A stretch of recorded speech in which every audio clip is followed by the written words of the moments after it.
آج کی ویڈیو میں ہم عمر بن خطاب رضی اللہ تعالیٰ عنہ کے بارے میں جانیں گے۔ انشاءاللہ آپ کو بہت کچھ معلومات حاصل ہوں گے، تو میرے ویڈیو میں لاسٹ تک بنے رہے۔ حضرت عمر بن خطاب رضی اللہ تعالیٰ عنہ کا تعلق قریش کے قبیلہ بنو ہدا سے تھا۔ آپ کا قد لمبا، جسم مضبوط، آواز گونج دار تھی۔ جوانی کے دنوں میں عرب کے چند پڑھے لکھے لوگوں میں شامل تھے۔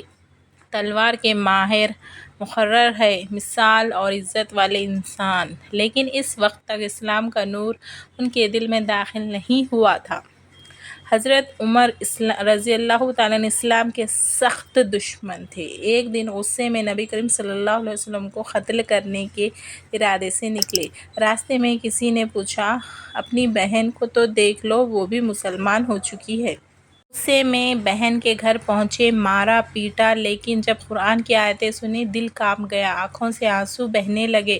سورۃ طاق کی تلاوت سن کر فرمایا، یہ لفظ انسان کے نہیں ہو سکتے، اور پھر فوراً نبی کریم صلی اللہ علیہ وسلم کے پاس گئے اور اعلان کیا، اشہد ان لا الہ الا اللہ و اشہد ان محمد رسول اللہ۔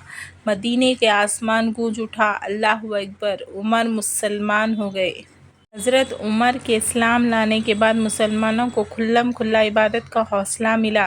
نبی کریم صلی اللہ علیہ وسلم نے دعا کی تھی، اے اللہ، اسلام کو عمر بن خطاب کے ذریعے طاقت عطا فرما، اور واقعی اسلام مضبوط ہوا۔ آپ نے ہر موقع پر رسول صلی اللہ علیہ وسلم کے ساتھ رہ کر دین کی خدمت کی۔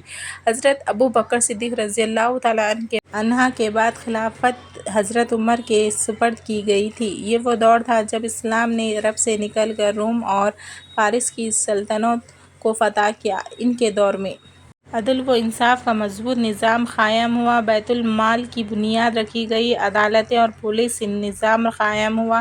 تخم ہجری اسلام سال شروع کیا گیا اور ہر شہری کے حقوق کا تحفظ کیا گیا۔ آپ نے فرمایا کرتے تھے، اگر دریائے فرات کے کنارے ایک بکری بھی پیاس سے مر گئی تو عمر سے سوال ہوگا۔ ایسا عدل، ایسا خوف خدا کی تاریخ میں کبھی نظر نہیں آتا تھا۔ حضرت عمر نہ صرف خلیفہ تھے بلکہ ایک مثالی انسان تھے۔ ان کا دل نرم مگر عدل میں فولاد کی طرح سخت۔ راتوں کی گلیوں میں نکلتے، بھوکوں کو کھانا دیتے، یتیموں کی خبر لیتے اور خود اپنے کندھوں پر آٹا اٹھا کر لے جا کر غریبوں کی مدد کرتے۔ ایک دفعہ کا ذکر ہے کہ ایک عورت اپنے بچوں کو ہانڈی میں پانی ابالتی ہوئی ان کو کہہ رہی تھی کہ کھانا پک رہا ہے، مگر وہاں پہ وہ صرف پانی ابال رہی تھی۔ عمر رضی اللہ تعالیٰ نے دیکھا اور جا کر پوچھا کہ بچے کیوں رو رہے ہیں؟ آپ نے فرمایا کہ بچوں کو کھانے کے لیے کچھ نہیں ہے، اس لیے میں ان کو یہ دلاسا دے رہی ہوں پانی ابال کر۔ تو یہ سن کر وہ فوراً گئے اور بیت المال سے آٹا اور گھی لے کر آئے اور ان کو خود پکا کر ان بچوں کو کھلا کر سلا کر گئے، اور وہ بچے بہت اطمینان کی طرح نیند لے کر سو گئے۔ یہ تھا ان کی مزاج۔ نبی کریم صلی اللہ علیہ وسلم نے فرمایا، اگر میرے بعد کوئی نبی ہوتا تو وہ عمر ہوتے، ماشاءاللہ، اور واقعی ان کے کردار سے نبوت کی خوشبو بھی آتی تھی۔ ایک دن فجر کی نماز میں ایک مجوس غلام ابو لؤلؤ نے خنجر سے وار کیا۔ حضرت عمر شدید زخمی ہو گئے۔ چند دن بعد دنیا سے رخصت ہو گئے، لیکن جاتے جاتے فرمایا، میری خواہش ہے کہ میرے محبوب نبی کریم صلی اللہ علیہ وسلم اور میرے بھائی ابو بکر رضی اللہ تعالیٰ عنہ کے پاس مجھے دفن کیا جائے۔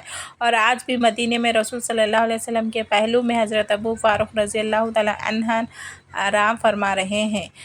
حضرت عمر رضی اللہ تعالیٰ نے ہمیں یہ سبق دیا ہے کہ ایمان صرف نام نہیں، ایمان عدل، خدمت، خوف خدا اور سچائی کا نام ہے۔ آؤ ہم بھی عمر کے نقش قدم پر چلنے کی کوشش کریں، کیونکہ جنہوں نے عدل کیا، اللہ نے ان کا نام قیامت تک زندہ رکھا۔